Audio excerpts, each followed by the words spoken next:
आप सभी को जय मसीह की। आप सबका स्वागत है हमारे YouTube चैनल ख्रिस्टवानी चर्च में। आज की कहानी है प्रतिज्ञा का पुत्र इसहाक के जन्म की कहानी, जिसका वर्णन उत्पत्ति 16 अध्याय से लेकर 22 अध्याय में मिल जाएगा। कहानी में आगे बढ़ने से पहले यदि आपने हमारे चैनल को सब्सक्राइब नहीं किया तो सब्सक्राइब करें और बेल आइकन को दबाना ना भूलें।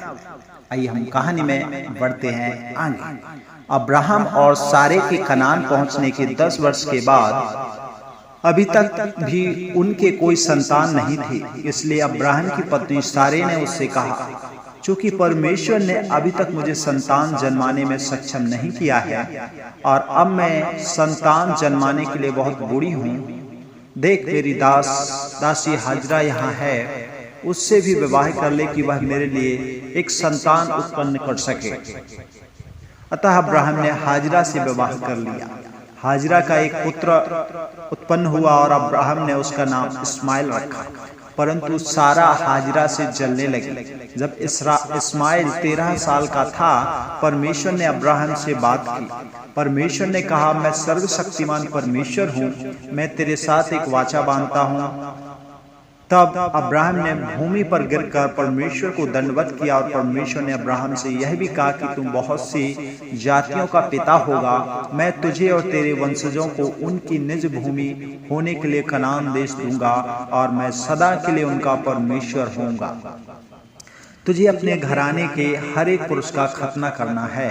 तेरी पत्नी सारे एक पुत्र जनेगी, वह प्रतिज्ञा का पुत्र होगा, उसका नाम इसहाक रखना। मैं उसके साथ अपनी वाचा को बनाए रखूंगा और वह एक बड़ी जाति बन जाएगी। मैं इस्माइल को भी एक बड़ी जाति बनाऊंगा, परंतु मेरी वाचा इसहाक के साथ रहेगी।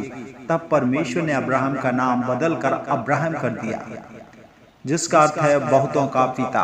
परमेश्वर ने सारे का नाम भी बदलकर सारा कर दिया, जिसका अर्थ है मूल माता। उस दिन अब्राहम ने अपने घराने के सभी पुरुषों का खतना किया।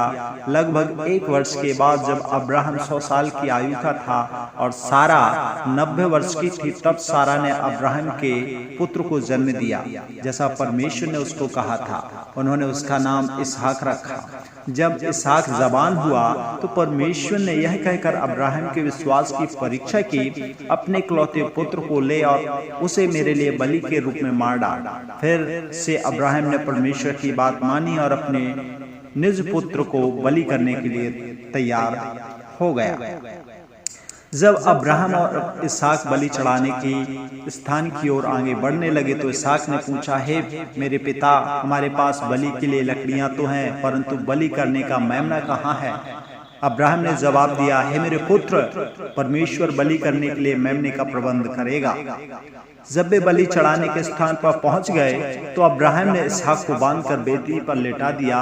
वह अपने पुत्र को मारने ही वाला था कि परमेश्वर ने कहा, रुक जा, लड़के को नुकसान न कर। अब मैं जान गया हूं कि तू मेरा भय मानता है, क्योंकि तूने अपने इकलौते पुत्र को भी मुझसे बचाकर नहीं रखा।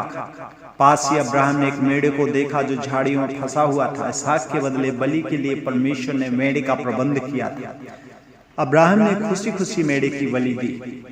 तब परमेश्वर ने अब्राहम से कहा, क्योंकि तूने मेरे लिए सब कुछ देने को इच्छुक था, यहाँ तक कि अपने इकलौते पुत्र को भी, इसलिए मैं तुझे आशीष की प्रतिज्ञा करता हूँ, तेरे वंशज आकाश के तारों से भी अधिक होंगे, क्योंकि तूने मेरी आज्ञा को माना है।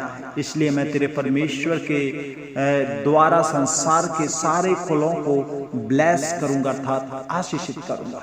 यह थे अब्राहम के पुत्र अर्थात प्रतिज्ञा का पुत्र इसहाक के जन्म की कहानी। आपको कैसी लगी कमेंट करके जरूर बताएं। God bless you.